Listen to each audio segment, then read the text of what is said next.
I'm Johan Jordaan. I'm Program Manager of the MBA at Northwest University Business School. And today I want to introduce you to John Skinner. John got involved at the business school to do some leadership coaching for us.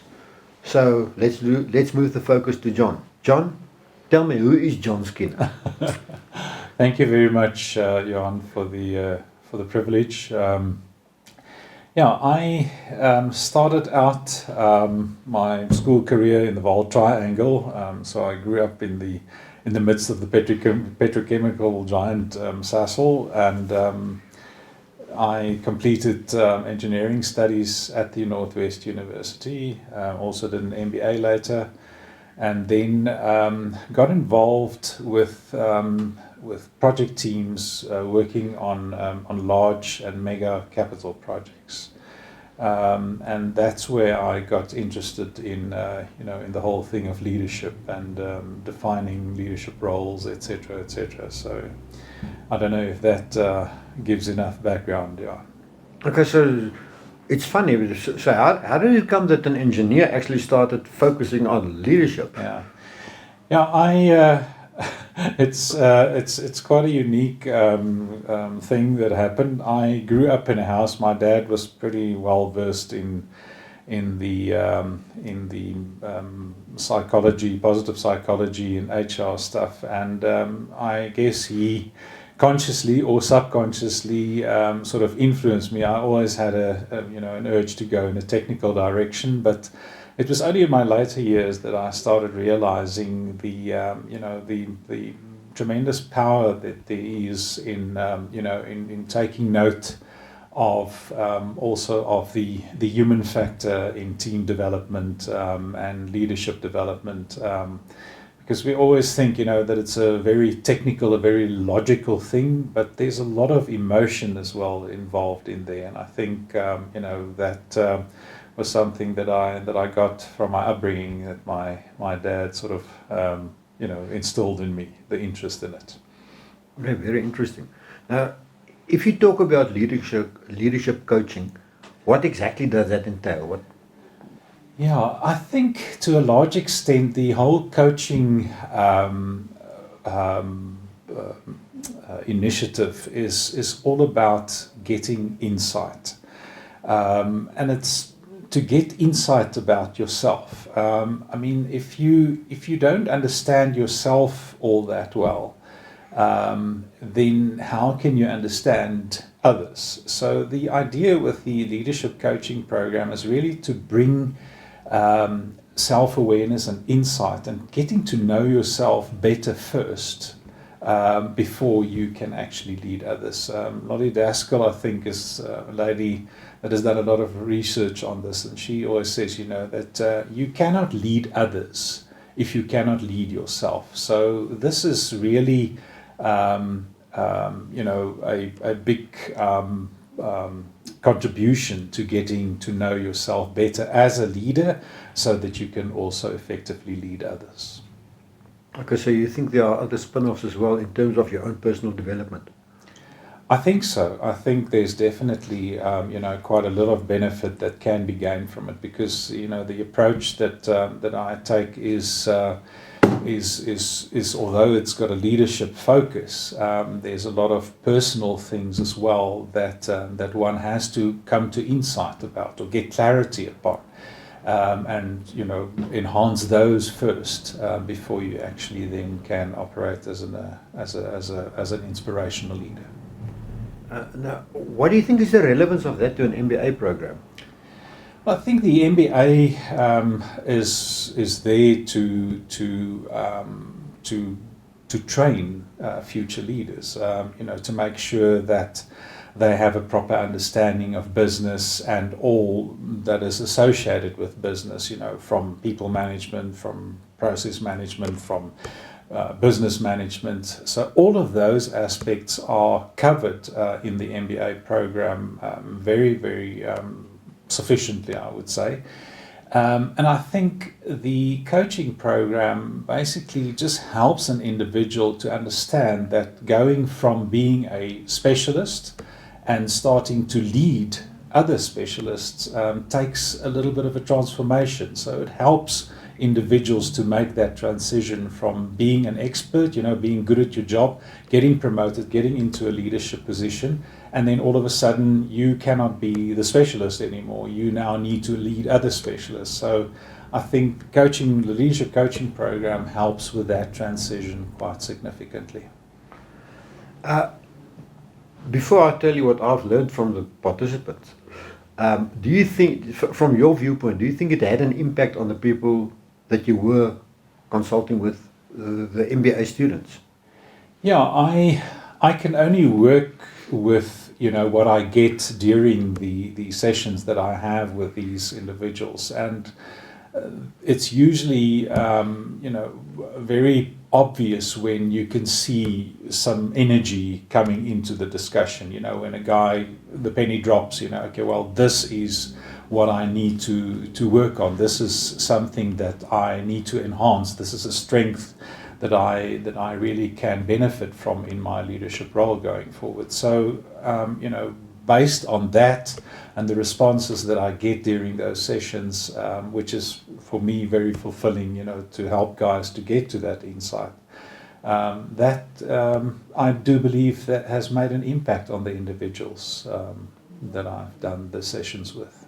Yes, no, I can tell you that I got feedback from the people who went through your hands, and it's amazing what they say. It's really heartwarming to say this was a wow event in their lives, and this was actually an eye-opener, and comments like, we should give this to every single MBA in this country. So I think I can echo what you've experienced. It really was an eye-opener for the students from their viewpoint.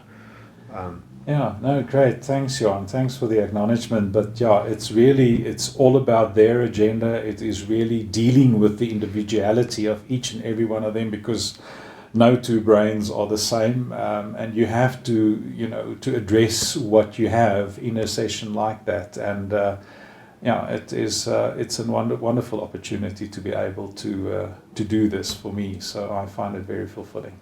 Thank you. Now, with your experience with the business school, and I say thank you for your involvement here with the leadership coaching. It's really, as I just said, I think it really makes a difference. What do you think are our strengths? What do you think we do well? Yeah, Johan. From your viewpoint. Yeah.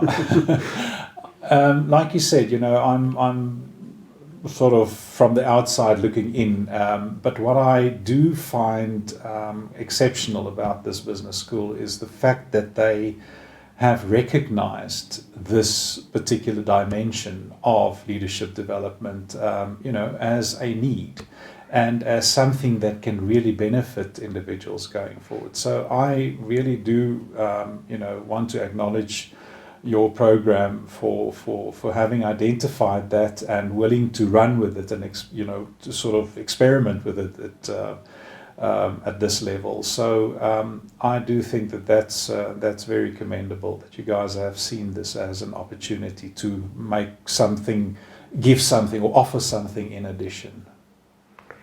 Excellent. What do you think we should do better? Where should we improve? Yeah, and again, I need to go with what I get from the sessions, and sort of a generic comment that I got throughout the sessions was the complexity around getting study teams, or what do they call them, assignment teams. You have a diverse group of people being put together with different levels of experience, different levels of maturity, and they get to do something. They need to perform at some level, and that's difficult for a diverse group like that. I would seriously recommend that that you have some kind of a maybe a team development program that you offer as a service, that these individuals can then understand what is team dynamic all about, what is team development all about, Because first of all, there needs to be some kind of a trust relationship established first. These people, these individuals need to be able to work together. And if they still, sort of sussing one another out about, who are you, and, this kind of comment that you're giving me, I don't appreciate that kind of thing. So I really think that that would be certainly something that could help these teams to perform better at the end of the day. So that is something that I would recommend as a just off the cuff kind of comment. My last question to you, this might be kind of a curveball.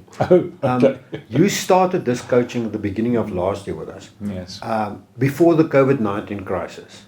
Have you seen a change in the dimension of leadership and then the issues that came from this coaching? Have you experienced a change over the last 18 months?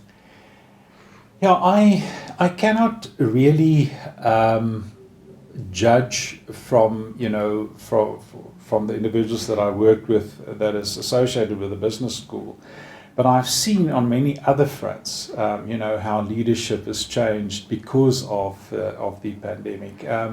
I think in many instances leaders had comfort in the fact that they could monitor better, that they could sort of see when individuals are at the office, are they actually performing or not. But with the pandemic and people working from home, leaders now had to find some other means that they could monitor performance and be inspirational, etc., etc. So there's certainly been a turn in the emphasis more on getting to the emotional aspects of leadership first, and then to the logic and technical output, of a particular individual. So yes, I think there's certainly a change in the way that leaders need to lead in future to remain relevant, to remain inspirational. There's certainly going to be some challenges associated with it, and I think it's something that there's a nice niche for people to do some great research upon. Thank you. And thank you for your time today, and thank you for the difference you're making. We really appreciate it. I'm not just talking about it on my own behalf. We really appreciate it, and it makes a difference. Thank you very much, Johan. I do appreciate it, and it remains a great privilege for me. Thank you. Thank you, John.